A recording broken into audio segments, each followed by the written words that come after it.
Hello, everyone. Welcome to Let's Go Up, where we explore the mysteries of the kingdom of heaven. I'm Dean. I'm Karitas. Karitas, today we're going to talk about gravity. Ooh. Gravity. Love it. Yeah. So should we do an example and drop something? drop a bunch of things? Mic drop. We used to do those all the time. Look at the power of gravity, guys. There you go. or is it a different kind of gravity? No, that's the same kind. All right, stay tuned.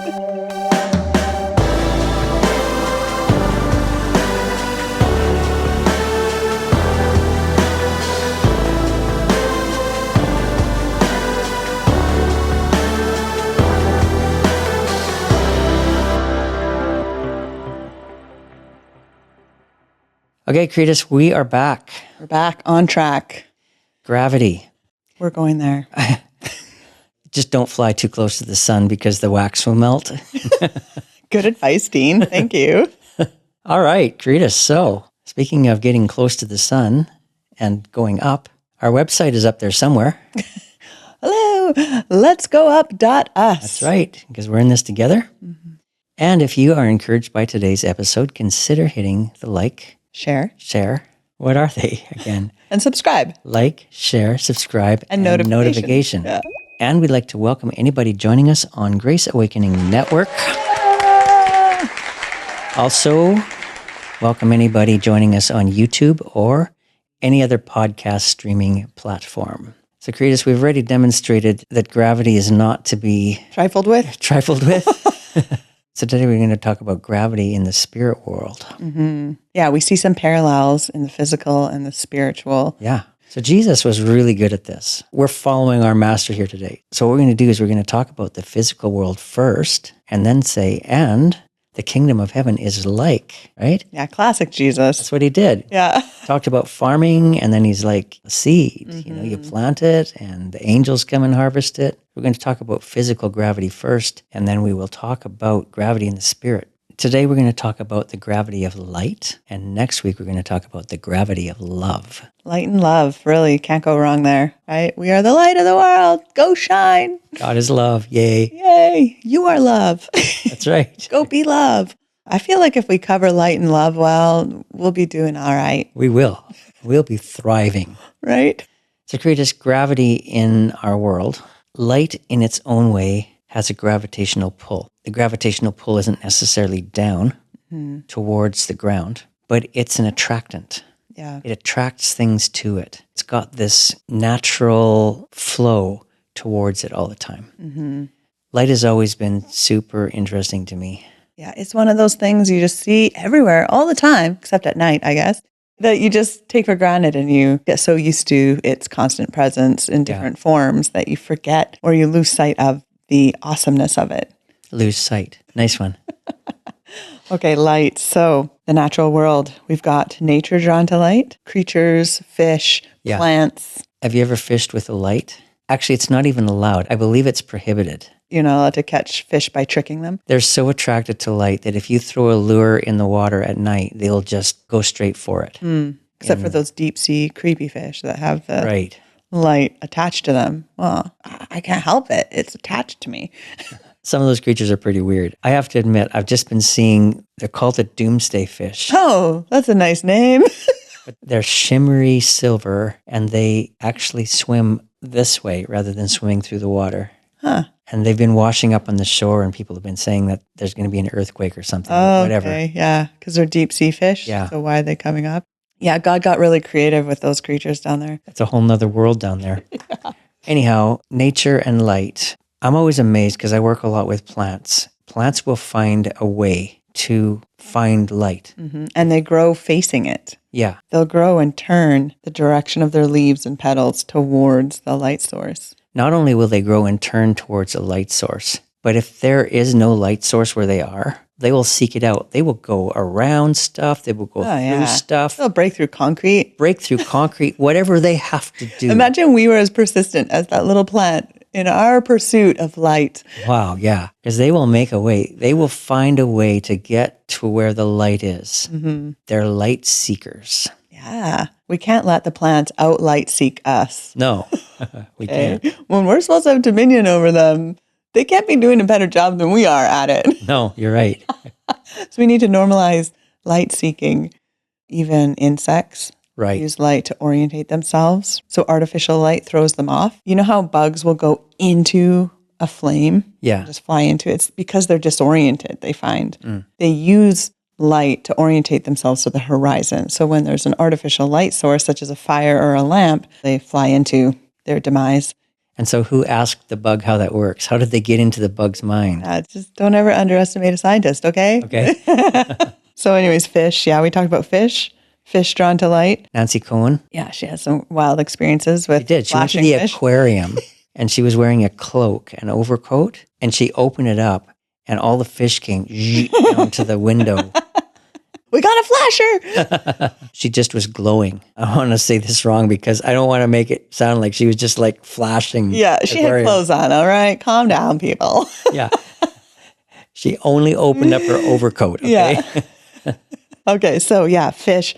Light influences aquatic ecosystems, creating complex chain reactions in the food web and photosynthesis and the plants and phytoplankton, all sorts of crazy things, right? Yeah. So then we've got our human eye even. Right. We're drawn to light. We're drawn to light in a lot of ways. Okay. So Yeah. being an artist, I'm very aware that when you view a piece of art, you're drawn to the lightest part in that piece of art. Yeah. That's the first place your eye goes. So it's more than just a lamp or the sun or some other source of light. Everywhere we look, we're drawn to the lightest part of our visual field. Yeah, definitely. And I think they find that's partially because of survival instincts just ingrained in us, you know, Right. needing light to survive. So part of something in you is drawn to it naturally. Same with animals and bugs and plants. They need the light Yeah. for nutrients and warmth and Orientation. orientation. So they're naturally drawn to it, right? There's some animals that are naturally inclined to migrate. They just instinctively know where to go directionally. There's something natural in us drawn to it. Right? Light is very important when it comes to our physiology. So chemicals being released in our body, hormones, serotonin, melatonin, those kinds of things, feel good hormones, sleep hormones, all affected by light and our light exposure. Whether we're exposed to natural light during the day or artificial light all day, it affects what our body's releasing. So you want to sleep well at night, they say get out early in the morning, get some of that early light, blue light, I think they call it. Get exposed to that for an hour in the morning. A little harder up north in the winter. Yeah. But it helps your body release melatonin for later in the evening. So let's talk for a minute about consciousness, because I know that consciousness can also be affected by light, and consciousness can also affect waves. Okay, we were talking about consciousness. Okay, people, we will do an episode on consciousness because this is too big of a topic Way too big. to just kind of glaze over. Yeah. We got to go there one day. We are going there very soon. But for now, we'll just touch on it. Yeah. So just observation of waves can affect the direction that the waves go. Do they not find that sometimes just observing a wave turns it from a waveform into a particle form? Yes. So if light is coming in from the farthest reaches of the universe, it comes in a wave. And as soon as we observe it, it turns into particles. Wild. That is completely wild. Yeah. But really, when you think about God and all he's done, he's like, that was easy. Yes, it was easy. I'm just amazed by consciousness and how consciousness can affect things. Well, Jesus walking on water. Yeah. I need to get over there. This is the wrong kind of material. So it can be solid for me. Yeah. Let's just change the molecular, Yeah. No big deal. makeup here. Yeah. But consciousness can affect light, and consciousness is designed to govern creation. It's amazing that we, as beings of light, can govern and affect matter. Light actually does affect matter. Okay, crazy story though. We were just driving south and we always stop by at Bethel Church in Reading on the way down. Yeah. And we were hanging out in their garden around their alabaster prayer house. Amazing place. There's this peace in that garden. Like, I know we carry peace and we're one with the Prince of Peace, but there's something tangible in that garden. It's undeniable. Anyways, we were there and our son was sitting on the ground playing with some rocks or something, and this little lizard kept coming up and trying to play with him. It seemed like it was hilarious. This thing just kept coming. He kept trying to touch it or poke it. It'd run back and come back. over and over and over. But the thing I found interesting, every time I tried to take a picture or video of it, there was just this aura almost of light around my son. Not around the lizard or anything else, but just around him. The way the camera picked it up, it's like he was glowing.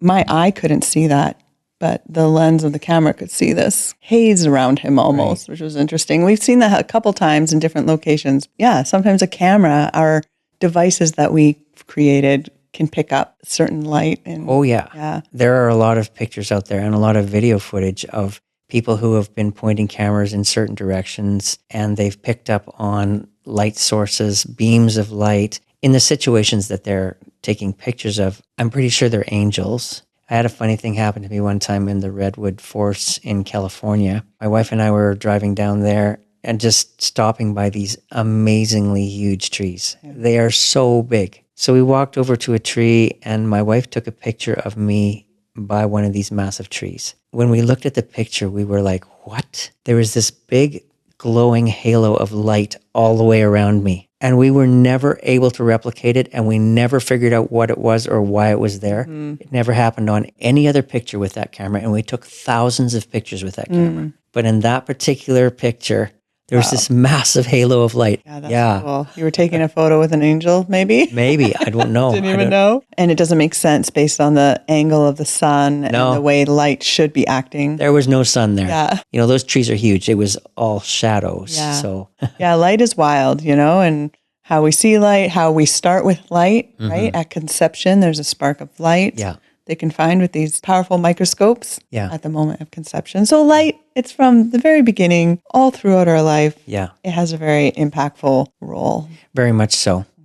So now when we talk about the spirit world, light is just as important. I personally believe it's the source of creation because God is light, and he released light when he started to create. That's the first thing he did. Let there be light. And he wasn't talking about the sun at that point. No, he wasn't. So he's releasing his own light, which is a different kind of light than what we're used to seeing and experiencing. Yeah. So in this studio here, we have artificial light. Right now, it's a beautiful day out, and there's a beautiful sun shining. So created light. But the light of God is an uncreated light. It has a purity and a quality to it that is superior to every other form of light that exists. And we, being children of that light, carry uncreated light, the light of God inside of us. But the light of God, that uncreated light, that is a gravitational force in the entire universe. Yeah. Everything is drawn to the light. You see it even in people who don't know him or don't believe he even exists. You see it in human nature and how people behave and what they seek after and chase in life. You see that draw to him. I mean, even people who are looking for answers or looking for meaning in life or researching other religions or whatever they're doing, they're searching for light. So we're all drawn to the light in some way. Yeah. We're drawn to this infinite source of eternal light. It is one of two massive gravitational forces in the creation of eternity that God has made, the other one being love. Yeah. That's massive. And you think about Jesus coming on scene in the image and likeness of the Father, the Son of God, saying, I am the light of the world. Yeah. And then looking at us and saying, you are the light of the world. Make the connection, guys. It's amazing. Yeah. So Karitas, the glory of God, the purest form of light in all of creation, if you can even call it in creation, because it comes directly from God himself. So it's not created light, but what an amazing otherworldly source of light. Just stunning, just spectacular. Yeah, and you think about the spectrum in our light. Now multiply that by infinity. How much detail, how many layers are in the light of God's glory, right? And yet it was enough to keep plants alive before the sun. True. So everything we see in our light is encompassed in that light. Yeah. I bet our light here is just a grain of sand in the glory light. The spectrum of the colors and the purity of them in the glory of God, you're right, like up until day 4. no sun, no moon, no stars. Yeah. But there was plants, right? In the last chapters of Revelation, we find the glory of God illuminating all of creation once again. So at the beginning, it started out that way. And then God transferred the lighting job to the sun. And now it's going back to him again, right? The glory of God has a spectrum that is so pure. When people go to heaven and then come back and report on it, that's why they will tell you that there are colors there that we don't have here. Yeah. The spectrum's different. And I wonder if it's so dynamic that, when it's like when you watch black and white and then you see color. Yeah. Or if you've been colorblind, have you seen those videos of people putting on those glasses? They're colorblind, so maybe they see everything brownish and green. But then they put those glasses on and now they see the full spectrum. And just the emotional response of those people who have never seen the full spectrum of color before, and they just break down emotionally. They are so overwhelmed. And I wonder if that's like the glory of God, the light will be so overwhelming. I'm pretty sure that our color to the colors in heaven, it's like we're seeing black and white Like putting here. those glasses on. Yeah. For the very first time, except they're on forever. Good point. They're just part of us. Eternity. This is how we see. That being said, the glory of God is gravity. We're drawn to the glory and also the manifestation of God's glory here on earth, which becomes his presence, which is a place where the face of Christ is turned towards us. That is also a gravitational pull. It pulls us upward. I've heard presence and glory referred to as an updraft. Oh, We're drawn towards the light. We're drawn towards the glory. We're drawn towards that presence. so spread your wings and just get caught up. That's right. Yeah. So get yourself in a position where you are just turned towards the face of God. Let him shine on you and just let the updraft pull you up. It does the work. It does all the work. Yeah. Just float up towards it. Because that is the attractive quality of the glory of God. It is an amazing gravitational pull. Yeah. And that's the amazing thing. All we need to do is fix our gaze to him. He does the rest. We don't have to try to be the light of the world. We just gaze at the light of the world and the updraft pulls us and we become the light of the world. Yeah. The entire cosmos and however many dimensions there are in it, they're all being drawn towards this single source of light. We're all drawn towards the Father. We're drawn to the face of the Son. Whether we know it or not. That's right. So in the end, that is the gravitational pull of the universe. Very much the same as our gravity here on Earth keeps us down to the earth. This pulls us up into eternity. Enoch said, "The clouds invited me, a mist called me. The presence invites us. It's an invitation. Ride on it. Go up into the expanse." I heard somebody say just a few weeks ago, respond to the gentleness. I love that. Respond to the gentleness. Yeah. The presence is the gravity of the cosmos. And then we have the amazing blessing of being filled with that light ourselves, right? In 2 Corinthians 4, it says, "For God, who said, 'Light shall shine out of the darkness,' is the one who has shone in our hearts to give the light of the knowledge of the glory of God in the face of Christ. But we have this treasure in earthen containers." So that same light source, that uncreated light, it's been shone in our heart. Same light that was released when God said, "Light be." So we carry light. As sons of light, children of the day, Yeah. right? Children of the light. These aren't just phrases that they were throwing around in their letters and No. throughout the scripture. It's part of our identity and our makeup. If we could ever see into the spirit world, we would see how we glow and shine. We're beams of light. It's just like a beam and an aura, and it's oriented upwards. So there are a couple of scriptures we can read here. Isaiah 60. It's just one of the most bam-worthy scriptures in the entire Bible.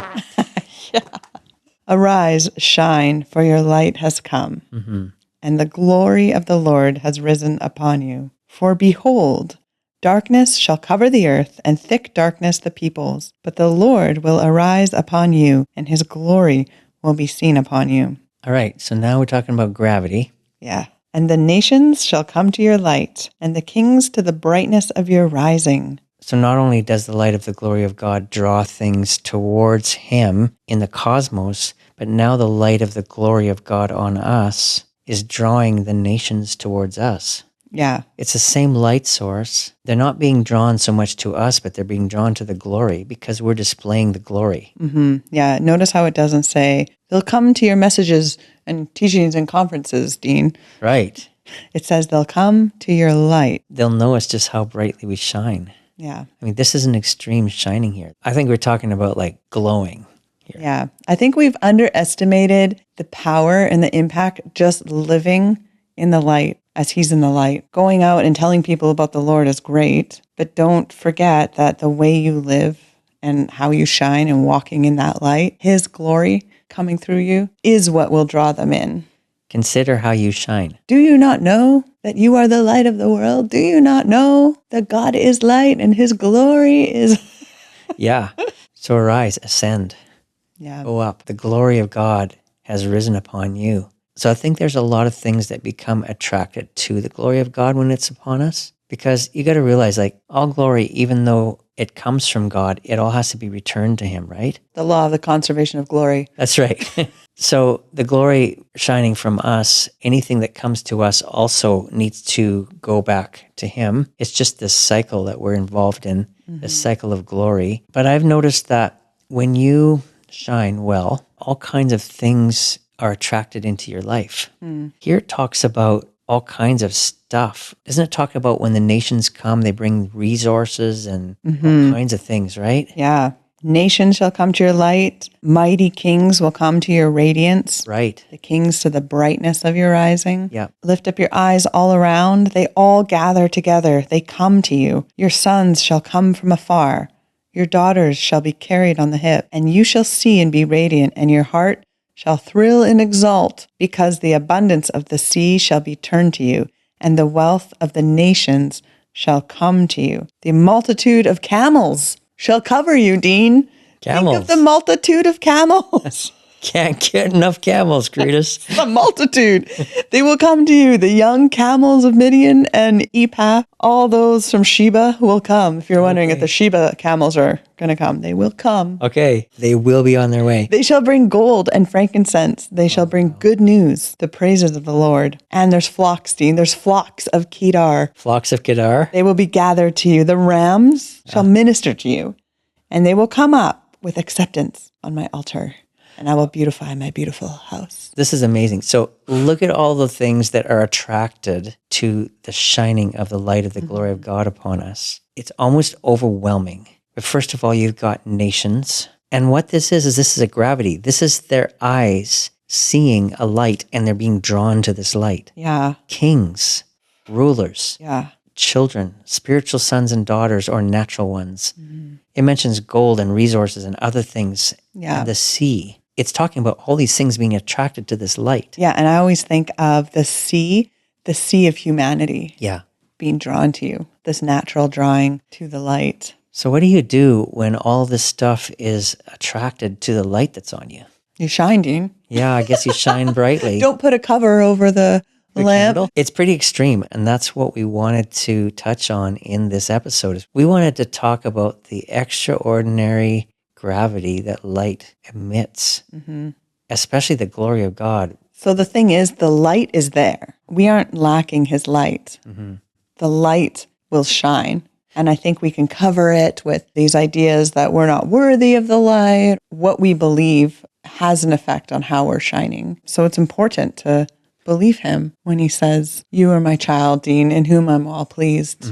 You are washed clean, and you are one with me, and I'm one with you, and you're seated with me up in the heavenly realms at the right hand of God. There you are, Dean, with me. And to believe him and not to put a cover over it like, no, not me. I got to work harder. I need to polish myself up more. And now you're putting another coat on that he's not putting on Let you. me tell you what, all we have to do is rise. So if you find yourself in a valley, go up. Just go up.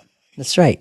Let's go up. It's a valley season, Dean. Let's go up then. Let's go up. Let's just walk to the top of it. And that's why there's no hope deferred. There's no hopelessness, because even if you're going through a difficult situation, you see that their light is always there, and we just need to arise. Yeah. There's a verse just a little further down. I think it's verse 8.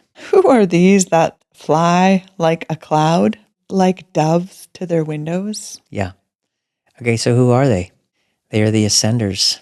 Ooh. Those are us. We are the ones who arise. We're flying like a cloud. We're reflecting the glory of God. We're going to the windows. Windows talk about transition points between heaven and earth. This is a mystical passage. This is talking about the people who go up. Wow. And doesn't he say in Song of Solomon somewhere, your eyes are like doves' eyes? Yeah. Like there's something about the doves to their windows. Yeah. So this is talking about us and how we shine and how the gravity of light draws things to the light. Yeah. It's just the natural response. Yeah. What we're in phase with will be solid to us. So we need to make sure that our frequency is high. Yeah. Because light is a very high frequency. So we need to vibrate at light emitting frequency. Oof. I love that. Yeah. That's awesome. And then the camels will come. That's right. Okay. Listen to this one in Philippians. Speaking of frequency, do all things without complaining or disputing, grumbling and whining, low frequency. Low frequency. That's right. So that you may become blameless and harmless, children of God without fault in the midst of a crooked and perverse generation, among whom you shine as lights in the world, holding fast the word of life. So we don't need to be deceived into believing that these lower frequency thoughts and emotions are normal and meant to stay in our life, right? That discouragement's normal. We're told, well, we all have these emotions or these feelings. They're normal, but I don't think a lot of the feelings and emotions we grew up with are meant to be normal. I don't think they're the ones God meant for us to have. So there's a higher frequency, there's a higher level that we're meant to live from. And then we'll find that we're shining as lights in the world without trying to shine. So we just step onto that other pathway. Yeah. Just a little further down in verse 19 of Isaiah 60, it says, "No longer will you have the sun for light by day, nor will the moon give you light for brightness, but you will have the Lord as an everlasting light and your God as your glory." When we shine like that, we're just in the zone. We're face to face. He's become our light source. We no longer have to live under the light of the sun. Yeah. How it says it in the book of Ecclesiastes. There's nothing new under the sun. We're not under that sun anymore. Yeah. We're under the sun. Exactly. We have a new light source. So let's live under that. Let's arise and shine. It's always been about this light source anyways, right? Jesus, they're following a star. It's always been about the light, being drawn to the light and following the light. So let's follow the light, right? And let's live under that light. Mm-hmm. And it sounds crazy, not living under the light of the sun. But when you're walking by the Spirit, that kind of language starts making more sense. It's not just figurative, it's a thing. When you're shining, when the world says you should be dark and having your moment, but you just keep shining, you must be in denial, Dean. You need to get in touch with reality, Dean. No, you are in touch with reality. You're more in touch with reality than anyone. Yeah. You're under the light of the glory. That's right. Boom. It's boom. And it's hard not to get excited about. That's right. All right, that's it, Karitas. We got to leave it there for the day. We got to. Next week, we're going to talk about the gravity of love. Wow. It's going to be so good. Okay, exciting. So have an awesome week, everyone. We will see you next time. In the meantime, arise, shine, for your light has come.